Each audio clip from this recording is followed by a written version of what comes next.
Welcome back to city news. Tenali బ్రాహ్మణ పరిషత్ ఆధ్వర్యంలో రూపొందించిన నూతన ఆంగ్ల సంవత్సర క్యాలెండర్ ఆవిష్కరణ ఆదివారం జరిగింది. కొత్తపేటలోని పరిషత్ కార్యాలయంలో నిర్వహించిన ఈ కార్యక్రమంలో ఎమ్మెల్యే అన్నాపతిని శివకుమార్ ముఖ్య అతిథిగా పాల్గొని క్యాలెండర్ను ఆవిష్కరించారు.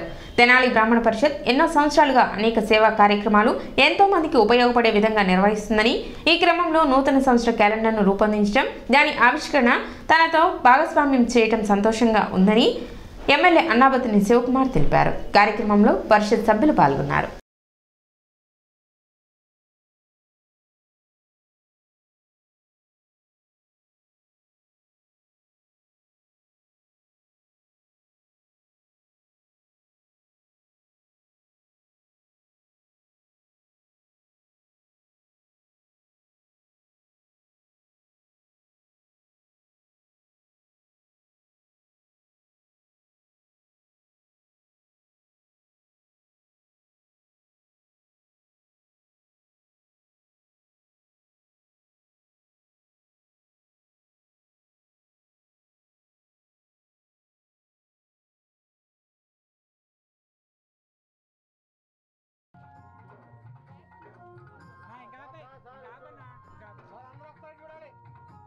అందరికీ నూతన సంవత్సర శుభాకాంక్షలు తెలియజేస్తూ క్యాలెండర్ ఆవిష్కరణ చూశాను.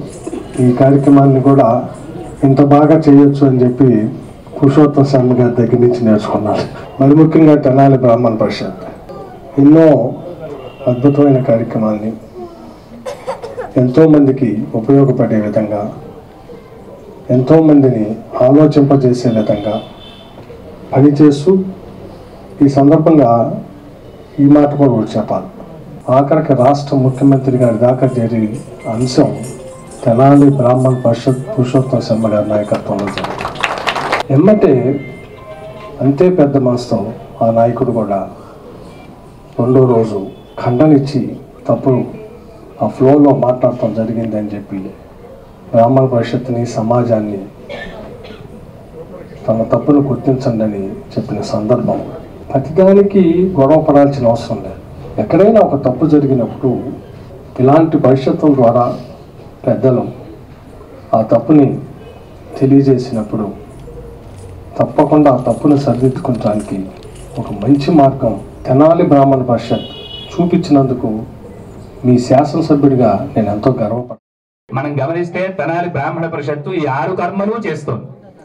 అందులో మొట్టమొదటిది దానం. అనేకమైనటువంటి వారికి, లేని వారికి, చదువుకునేటువంటి వారికి కావచ్చు గాక, మహిళా పక్షాల్లో అనేక మంది బ్రాహ్మణులకు కావచ్చు గాక అనేకమైన దాన ధర్మాలు చేస్తూ ఉన్నారు. అలాగే ప్రతిగ్రహణం. ఏదైనా ఒక విశేషవంతమైన కార్యక్రమం చేయడానికి ఈ పరిషత్తులో ఉండేటువంటి కార్యవర్గ సభ్యులందరికీ తగిన సమర్థత ఉంది. కానీ ఒక విశేషవంతమైన కార్యక్రమ ఫలం అందరికీ రావాలి అని అందరి దగ్గర నుంచి ఒక్కొక్క రూపాయి ప్రతిగ్రహణ చేసి గొప్పదైనటువంటి ఒకనొక పందిరి వేస్తున్నారు. దాన్నే ప్రతిగ్రహణం. రూపాయి తీసుకున్న దాన్ని సప్లై. అంగన్వాడీ కార్మికుల న్యాయమైన డిమాండ్లను ప్రభుత్వం సానుకూలంగా పరిష్కరించాలని మాజీ మంత్రి, టీడీపీ సీనియర్ నేత ఆలపాటి రాజేంద్ర ప్రసాద్ డిమాండ్ చేశారు. సమస్యల పరిష్కారం కోరుతూ మున్సిపల్ పారిశుద్ధ్య కార్మికులు చేపట్టిన సమ్మెకు ఆలపాటి రాజేంద్ర ప్రసాద్ సంఘీభావం తెలిపారు. సిబ్బందితో కలిసి బైఠాయించి నిరసన వ్యక్తం చేశారు. గతంలో ఓట్ల కోసం టీడీపీ మీద అనేక రకాల విషపు అబద్ధాల బురద చల్లి అధికారంలోకి వచ్చారని, గతంలో మేము పెంచిన వేతనాలకు రంగులు పూసుకొని వాళ్లు పెంచినట్లు ప్రగల్భాలు పలుకుతున్నారని ఆలపాటి అన్నారు. చెత్త పన్నులు, ఇంటి పన్నులు, అన్ని రకాల పన్నులు వేసి బాధిన డబ్బులు ఏమవుతున్నాయి? పారిశుద్ధ్య కార్మికులకు జీతాలు పెంచడానికి డబ్బులు లేదా అంటూ ప్రశ్నించారు. మా ఇంట్లో తిని మీ ఇంట్లో పనిచేయాలి అన్నట్లు ప్రభుత్వ విధానం ఉందన్నారు. కార్మికుల కష్టంతో పాటు రాష్ట్రంలోని సహజ వనరులు దోచుకుంటున్నారని ఆరోపించారు. రాబోయేది తెలుగుదేశం ప్రభుత్వమేనని, మున్సిపల్ పారిశుద్ధ్య కార్మికుల జీతాలు పెంచే విధంగా నా వంతు కృషి చేస్తానని తెలిపారు. కార్మికుల పోరాటానికి తెలుగుదేశం పార్టీ అండగా ఉంటుందని ఆలపాటి రాజేంద్ర ప్రసాద్ చెప్పారు. మున్సిపల్ కార్మికుల నిరవధిక సమ్మె 6వ రోజున కొనసాగిస్తున్న సందర్భంలో తెనాలి పట్టణంలో కూడా అదే బాటలో ఎన్నో సంవత్సరాలుగా అపరిష్కృతంగా ఉన్నటువంటి వారి కోరికల్ని సాధించుకోవడానికి నిరవధిక సమ్మెలో పాల్గొన్నటువంటి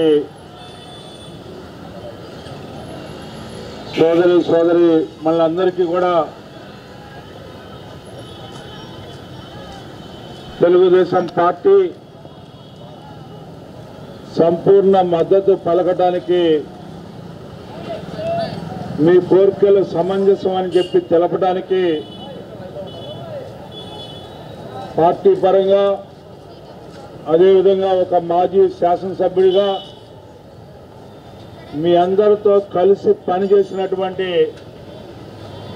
సందర్భాన్ని ఒకసారి గుర్తు చేసుకుంటూ మీ అందరి యొక్క భవిష్యత్తు ప్రభుత్వ పరంగా మీకు రాబోయే ప్రభుత్వ పరంగా మీకు అండగా ఉంటామని చెప్పి తెలపడానికి కూడా ఈ రోజున ఈ CIT ఆధ్వర్యంలో జరిగే ఈ సమ్మెకి మద్దతు పలకడానికి రావటం జరిగింది. చాలా మాటలు చెప్పారు ప్రభుత్వం, ఎన్నికల ముందు చెప్పారు, ఆడిన మాట ఆడకుండా చెప్పిన మాట చెప్పకుండా అబద్ధాల పుట్టగా మారిన వ్యక్తి ఎవరైనా ఉన్నారంటే ఈ రాష్ట్రంలో ఒకే ఒక్కడు జగన్మోహన్ రెడ్డి గారు అని చెప్పి చెప్పుకోవాల్సినటువంటి పరిస్థితి ఈ రాష్ట్ర ప్రజలకి వచ్చింది అని చెప్పి మీ అందరికీ నేను మనవి చేస్తా ఉన్నా. నేను ముఖ్యమంత్రి అయిన వారం రోజుల్లో CPSని రద్దు చేస్తాను, పాత సిస్టమ్నే OPS సిస్టమ్నే తీసుకొస్తానని చెప్పినటువంటి ఈ ముఖ్యమంత్రి CPS విధానం అంటేనే మాకు ఆ రోజున అర్థం కాలేదని చెప్పి మోసపూరితమైనటువంటి అబద్ధాల ముఖ్యమంత్రి మనం ఎవరినైనా చూస్తామా అని చెప్పి సందర్భంగా నేను అడుగుతా ఉన్నా. ఎవరిని మాయ చేయడానికి ఆ రోజున మీరు చెప్పారు, మీకు తెలియదా? CPSని ఆ రోజున రద్దు చేయడం సాధ్యం కాదని చేస్తున్నటువంటి ఈ పనికి మీకు ఖచ్చితంగా ప్రభుత్వాలు అప్పు తెచ్చుకోవాలి. ముందు ప్రభుత్వం తలదించుకొని రావాలి, మీకు మీ దగ్గరకు వచ్చి చర్చలు పిలవాలి. పిలిచిన తర్వాత మీ యొక్క డిమాండ్లు పూర్తిగా కూడా నెరవేర్చాలని చెప్పి తెలుగుదేశం పార్టీ తరఫున కూడా మేము డిమాండ్ చేస్తాం. మళ్ళా జగన్మోహన్ రెడ్డి అధికారంలో వచ్చి రాకముందు ఎన్ని మాటలు చెప్పాడు మీరందరూ కూడా విన్నారు. నేను విన్నాను, నేను ఉన్నాను, నేను చూస్తాను, ప్రతి ఒక్క సమస్య కూడా పరిష్కారం చేస్తానని చెప్పి ప్రతి మనిషి కనీసం ఈరోజు రాష్ట్ర వ్యాప్తంగా కూడా మీరు కనుక పని చేయకపోతే ప్రత్యామ్నాయం పెట్టి పని అయితే చేపిస్తున్నారు, కానీ కనీసం మిమ్మల్ని పిలిచి మీ డిమాండ్లు నెరవేర్చడానికి కనీసం ప్రత్యామ్నాయ ఏర్పాటు కూడా చేయకుండా ఇవాళ మిమ్మల్ని ఈ కొట్టగొట్టే కార్యక్రమం చేస్తున్నారు ముఖ్యమంత్రి. ఇదేనా విధానం? ముఖ్యమంత్రి వాళ్ళ మంత్రి అంటాడు ఎవడు కూడా సహజం అంటారు. తెనాలి మానవతా సర్వసభ్య సమావేశం ASN కాలేజీలో ఆదివారం జరిగింది. సంస్థ చైర్మన్ కొలసాని రామ్చంద్ సమావేశానికి అధ్యక్షత వహించారు. మానవతా చేపట్టిన కార్యక్రమాలని co chairman doctor D Sharada వివరించారు. ఈ సందర్భంగా వివిధ రంగాలలో సేవలందిస్తున్న పలువురిని సత్కరించారు. తుమ్మల రంగారావు, జొన్నలగడ్డ నారాయణమూర్తి, అబ్దుల్ హకీం జానీ, రచయిత నాగభైరవ గంగా పార్వతీలను సన్మానించారు. నూతన సంవత్సరం సందర్భంగా రూపొందించిన మానవతా డైరీని డాక్టర్ శారద ఆవిష్కరించారు. సీనియర్ మోస్ట్ పీపుల్, అలాగే ఒక సమాజంలో వారికంటూ ఒక పేజ్ క్రియేట్ చేసిన వారందరినీ కూడా, అంటే సన్మానం అంటే వాళ్ళకేదో షాళ్ళు కప్పి ఆనర్ చేయటమే కాదండి, వారు ఎలా ప్రయాణం జరిగింది అనేది మేము సభ్యులందరూ కూడా తెలుసుకోవటం జరిగింది. అలాగే వారి నుంచి ఇన్స్పైర్ అవటం అనేది ఒక్కరికి జరిగినా సరే మేము చేసిన ప్రోగ్రాము సక్సెస్ఫుల్ అని నేను అనుకుంటున్నాను పర్సనల్గా. అలాగే మీ అందరికీ మాట ఇచ్చినట్టు త్వరలో మరి D3 శారదా సర్వీస్ సొసైటీ, నేను దీనిలో ఒక భాగంగా ఉన్న మానవతాల్లో మెయిన్లీ మేము 35 years నుంచి ఆ ప్రయాణం చేస్తున్నాం కాబట్టి మెడికల్ ప్రొఫెషన్లో ఉంటూ నాకు తెలిసిన రంగం అదే కాబట్టి దానిలో లోతుపాతులు తెలుసుకుని ఏదైతే సమాజానికి అవసరమైందో, అలాగే ఏదైతే మనం లేకుండా కూడా రన్ అవుతుందో అలాంటి దాన్ని తీసుకుని రీసెంట్గా పెదరావూరులో ఒక tele health and tele ICU ప్రాజెక్ట్ని కూడా స్టార్ట్ చేసామండి. దానికి మానవతా సభ్యులు కానీ మేమందరం కూడా కలిసికట్టుగా పనిచేస్తూ ఉన్నాము.